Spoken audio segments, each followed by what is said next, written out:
Gilliard. I got so much motherfucking design on right now. Break it down, bring it back, make it clap. I got 3 old thoughts, new block, where that thing. Bitches on my line, and you know. Halo Sobat Severian, perkenalkan nama saya Pascalis Nandul. Saya dari kelas 10C.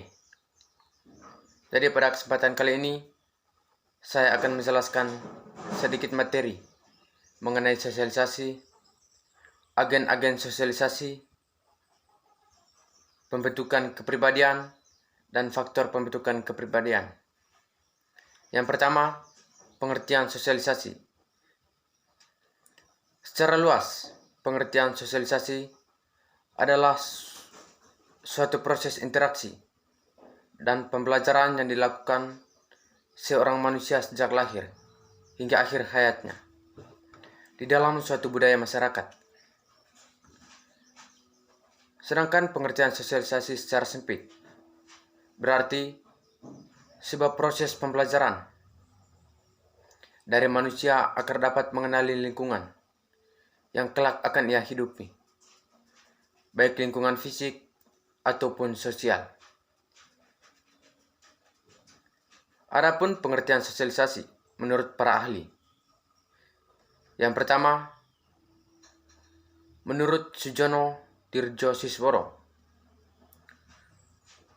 Sujono Dirjosisworo mengungkapkan bahwa pengertian sosialisasi memuat 3 arti, yaitu proses belajar, yaitu satu proses akomodasi di mana manusia menahan, mengubah impuls-impuls dalam dirinya dan mengambil cara hidup dan kebudayaan masyarakatnya.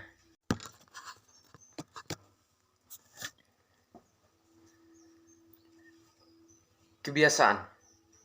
Dalam bersosialisasi, setiap manusia mempelajari sikap, ide-ide, kebiasaan, pola-pola nilai, dan tingkah laku, serta ukuran kepatuhan tingkah laku di dalam masyarakat, di lingkungan ia hidup.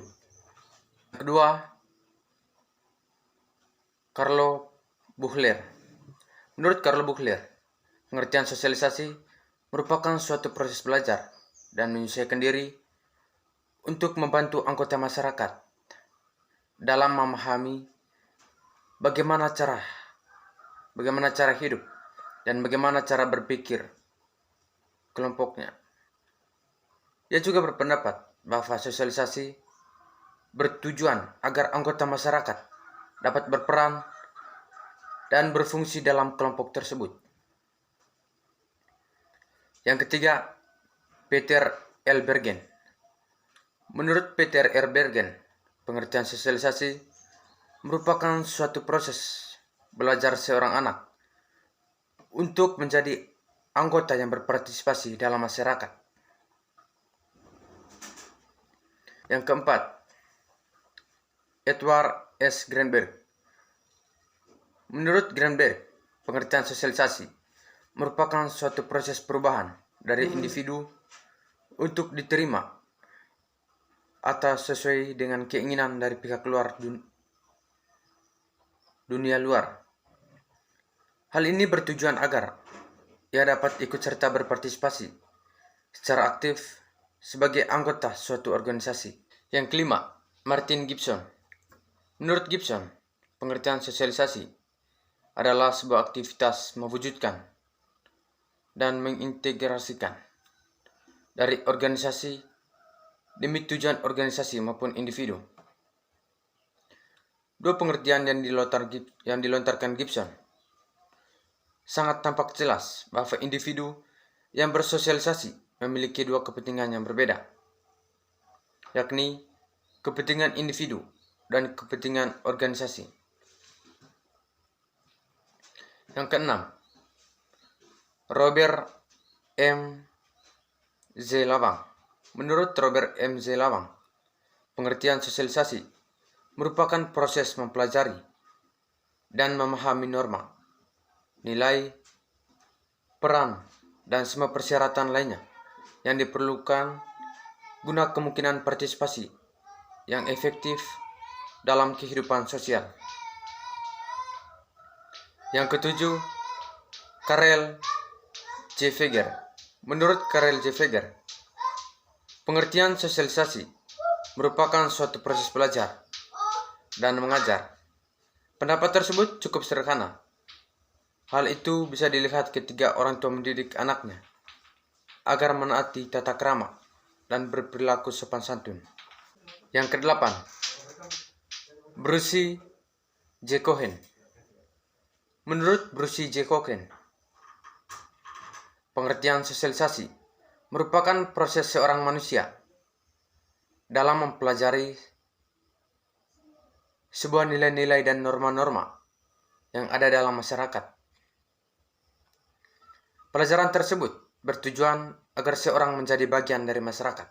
Agen-agen sosialisasi antara lain: yang pertama, keluarga.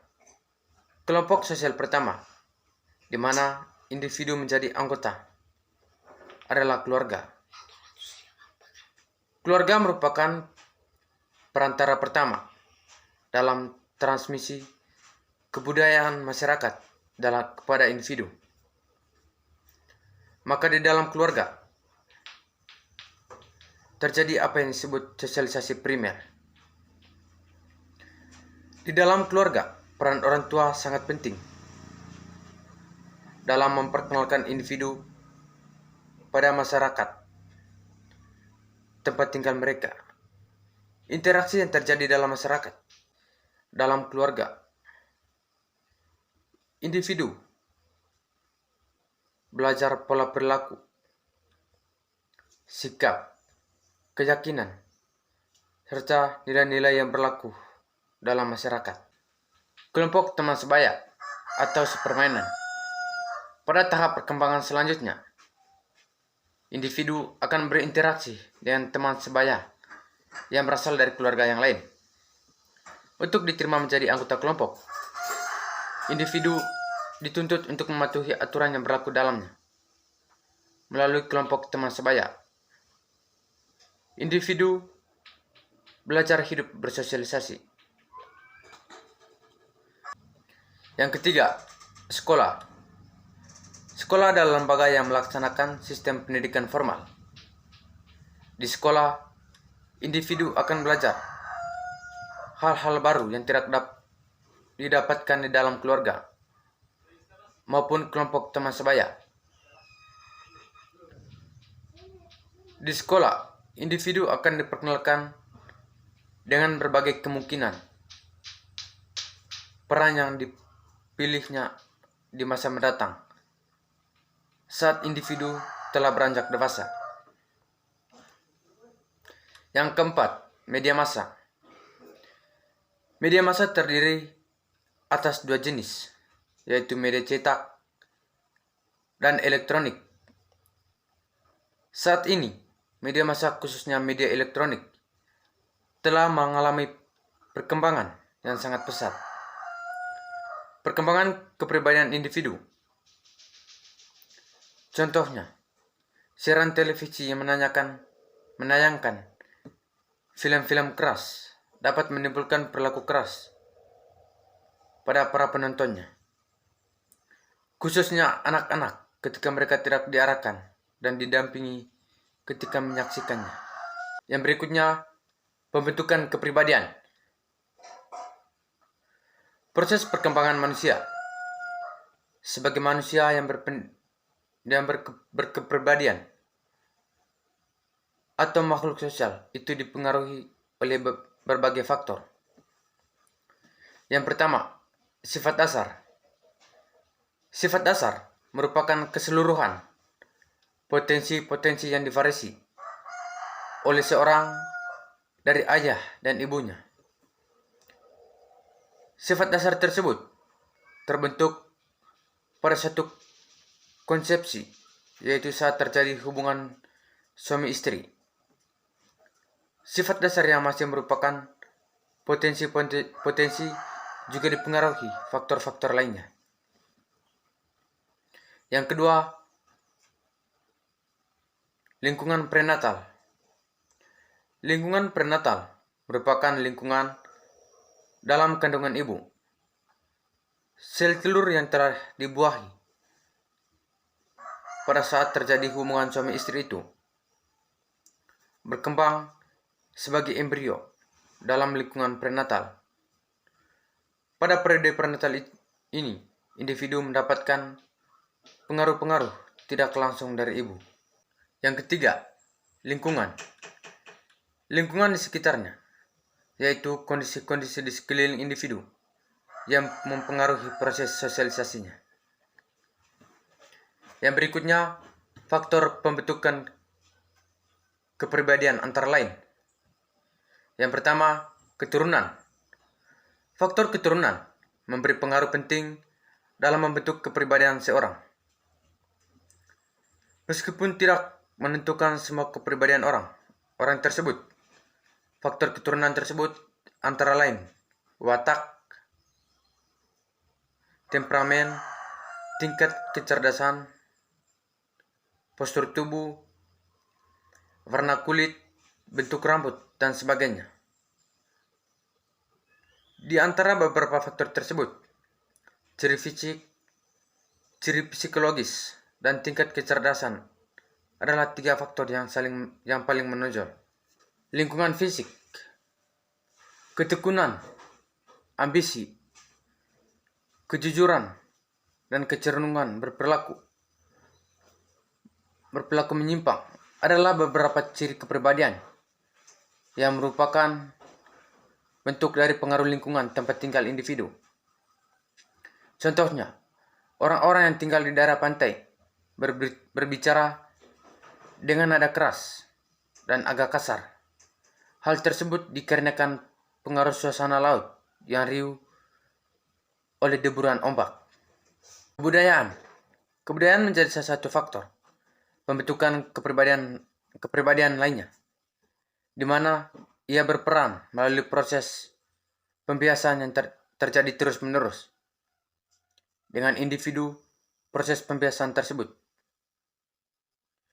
individu akan mengalami perkembangan ke arah kepribadian tertentu. Itu saja materi singkat yang dapat saya jelaskan. Semoga dapat bermanfaat bagi diri saya sendiri ataupun teman-teman. Sekian dan terima kasih.